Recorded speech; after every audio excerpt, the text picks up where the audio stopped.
I've been joined by a Ghanaian nurse in the UK. We'll call him Samuel for today's program. And Samuel, thanks for joining us. Good morning. Good morning. Thank you for having me. How long have you been in the UK? Just 3 weeks. Okay. So how long were you in Ghana before you left? How long were you working in the nursing field in Ghana before you left? Oh, I've worked for like 8 years. I see. Why did you go? Oh, really?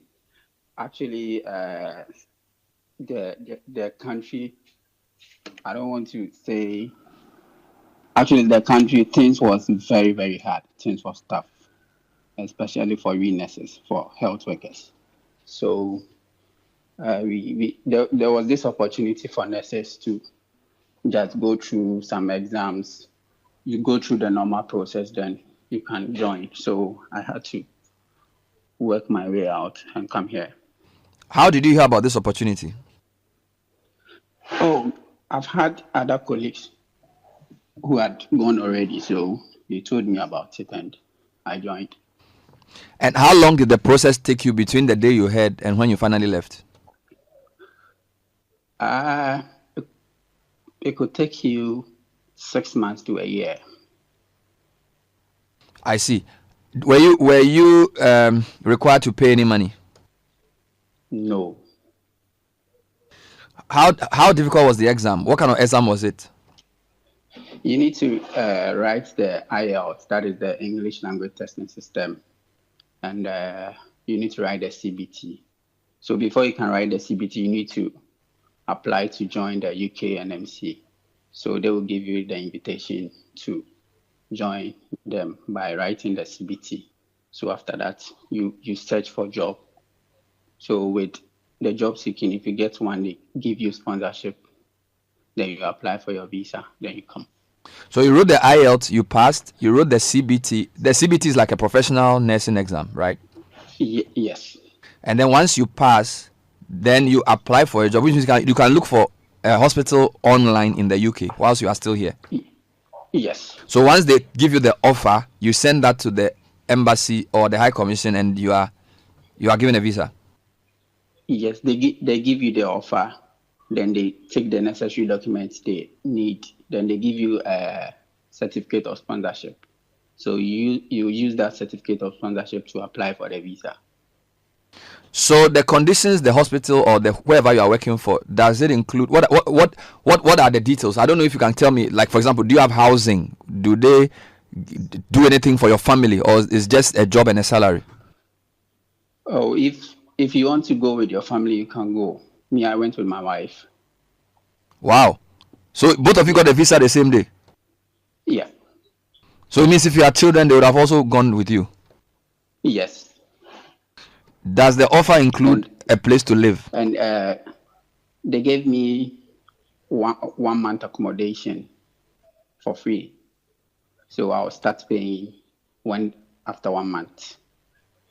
By which time you would have settled as well? Yes, please. So can your wife work while she's there based on the visa you've gotten? Yes, she's a midwife. So it means that the nursing there, you just say nursing, you are nursing both at work and at home. I see. So did she also write the exam, or you did the exam? She didn't do the CBT.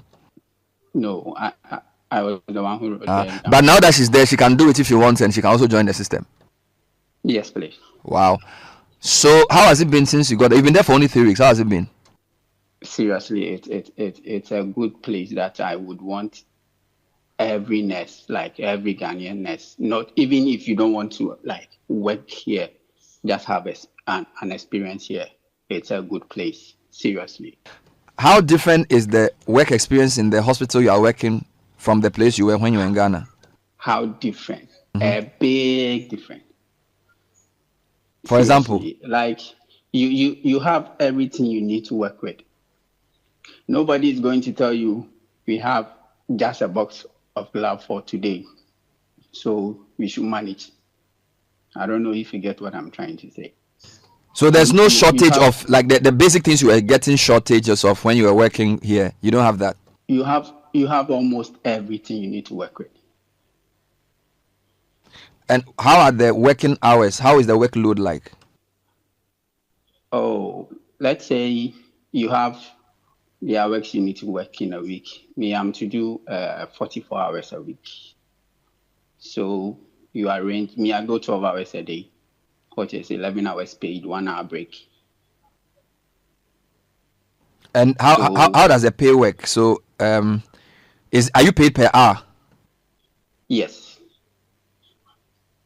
Do you care to tell how much you are paid per hour? A minimum of £12 an hour. That's a minimum. Yeah. So there could be other benefits. Sure. I said the minimum because mine is more than that. But I'm saying a minimum of 12 hours. 12 pounds. So somebody can get 15, somebody can get 20 pounds an hour. Somebody can get 20, somebody can get 18, somebody can get 15. And does it come with like health insurance and other things? Yeah, at the end of the month, you pay your tax, you pay your NI and other things.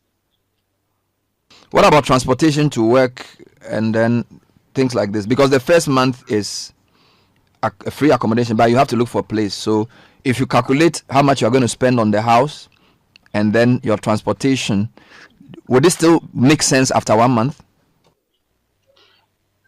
It will make a big sense. It will make a big sense. And good for me, where I'm staying and where I go to work, it's like 20 minutes walk. So, Ghana man, I work in and out. I walk in and out. You do CACD, so transportation, you don't use the train, so you don't waste too much money. Oh, man.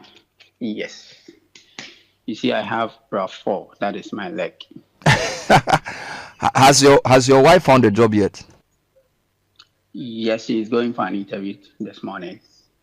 We pray it goes well. So hopefully you will start a new life in the UK. Yeah. I see. So do you know how many of your mates from your year group have taken this opportunity? Actually, we completed in 2014, and I know more than 10 or 15 are out of the country. Of your school, the 2014 group from your school alone? Yes. And are they all in the UK or some of them? Which other countries are they in? Some Canada, US. Do you compare notes with them? Is Canada better? Is US better? Or which when you talk, who is doing well? Actually, I don't need to do that because life has its own way. But I am okay here. That is the most important thing. So when will you come back? Come back? Yes, to Ghana. Oh, I will come back. Let's say if I need to come and visit my family, like my parents. But to come and work, that one there. So if government increases the cola, they say your colleagues say they are looking for 20% cola. If they give that cola, won't you come back? No, I won't come back. I won't come back. Let's be frank. I won't. What will it take for you to come back? And work for your country. The leadership should give us good reasons, like better job working conditions. You see, when I go to work, I don't buy food. I get food for free. Even if I want to have my supper there, I can. Because when you go to the kitchen, you can request for food. You get it. And most of the problem with us over there is accommodation, transport, feeding. That is what I realized before leaving. That's in Ghana. All three are solved when you are in the UK. Yes. Even though you need to pay a lot for like accommodation, but it's reasonable because at the end of the month, you are going to get something good. Because when I was in Ghana, let's say in a month, you won't be able to save like 1,000 or 1,500 in a month. Did I say 1,500? Yeah, and 1,000. you couldn't. So in Ghana, you couldn't save 1,000 cedis per month based on your salary? No, I couldn't. I had to do extra job. To be able to save 1,000 cedis a month.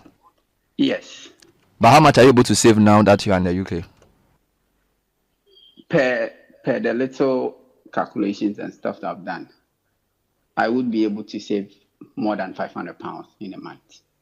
Hey. And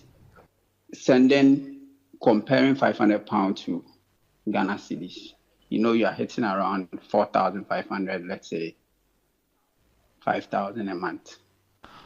That means that the house there, you build it before. Oh.